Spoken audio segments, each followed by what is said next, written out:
Chair, the next testifier is David Louie, to be followed by Jen Mather and then Justin Spanko. Good morning. Can you hear me? Yes, we can hear you. Thank you, Chair and members. This is David Louie. I'm an attorney here in Honolulu, Hawaii. I served as the former Attorney General under Governor Abercrombie from 2011 to 2014. I have substantial experience in dealing with constitutional law issues. I've defended the state in a long-running constitutional claim. I want to thank all of you for your attention that you're paying on this important issue, and I appreciate all the concerns of you, the mayor, and everybody who's testified. I've submitted written testimony on June 6th. I have to tell you, I appreciate your concerns, but Bill 9 is problematic and violates the Constitution of the United States and the Constitution of Hawaii. These are fundamental constitutional rights that are vested rights of property owners that cannot be taken away by zoning ordinance. And that's going to be a huge problem for the county. The county wants to wipe out the Minatoya list, wants to wipe out lawful vested short-term rentals that have been going on since 1960 for decades, and you just can't do that, unfortunately. There have been 3 courts in Hawaii that have spoken on this and have ruled against what Maui County wants to do. The Hawaii Court of Appeals, Intermediate Court of Appeals, had ruled twice, once in 1997 and again in 2016. And said you can't do that. It's a matter of constitutional dimension. The U.S. District Court, the federal court in Honolulu, enjoined the ordinance in Honolulu and said it's a matter of constitutional law. The change in 46-4 of the Hawaii Revised Statutes does not change this because we're talking about fundamental constitutional rights. This is an unconstitutional taking that results in damage and will create gigantic potential liabilities for the county of Maui in tens of millions, perhaps more. And I mean, UHERO itself predicts that condo prices will decline 20 to 40%, and that will be on the county as a liability for taking, because the Hawaii Constitution says taking or damage. And so that's going to be hugely problematic. Therefore, because of these severe consequences to the budget, to the taxes, to the liabilities of the county, I recommend that this bill is premature until the county can figure out how it's going to handle the compensation issues and deal with all of the economic losses. And therefore, we urge you, I speak on behalf of Airbnb, my client, but I am telling you as a constitutional lawyer, this is gigantically problematic.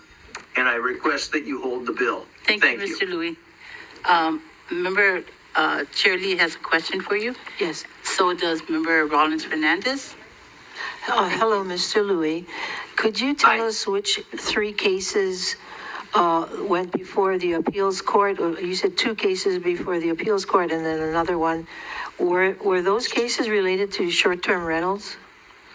The first case before the Intermediate Court of Appeals in 1997 was the Waikiki Marketplace case. It was not related to short-term rentals. However, in 2016, the Hawaii Intermediate Court of Appeals affirmed the ruling, said that there were serious constitutional questions, and held that in the context of short-term rentals, there are vested rights of property owners. That's a 2016 case. I'll give you a citation in just 1 minute. That's the Ferris Trust case. Look at 138 Hawaii 313. Okay, and And the then third finally, case? Yeah. The third case is the United States District Court case, which ruled in Hawaii Legal Short-Term Rental Alliance versus City and County of Honolulu. I have to give you this Westlaw site, which is 2022 WL 7471692. That's a 2022 case, and that was Judge Derek Watson, who granted a preliminary injunction and then later a permanent injunction against the enforcement of the Honolulu ordinance that was restricting short-term rentals. Okay, thank you. So those are the three cases in Hawaii. I mean, and two of them are short-term rental cases. Thank you. Thank you, Chair. Member Rollins Fernandez? Mahalo, Chair. Aloha, Mr. Louie. Mahalo for your testimony. Did you disclose that you're a lobbyist for Airbnb?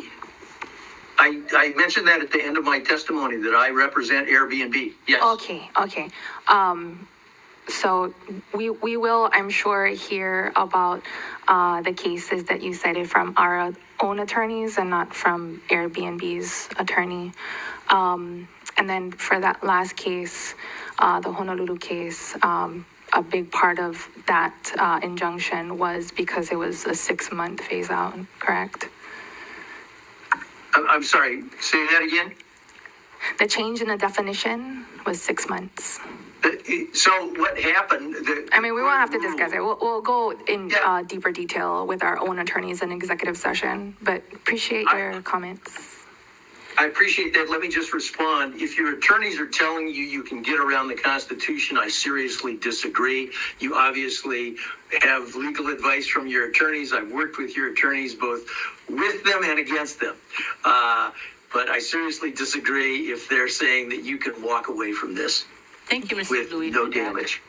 Members, any other questions Mahalo, for the Chair. testifier? Seeing none. Thank you so much, Mr. Louie. Staff. Thank you. Chair, the next testifier is Jen Mather, to be followed by Justin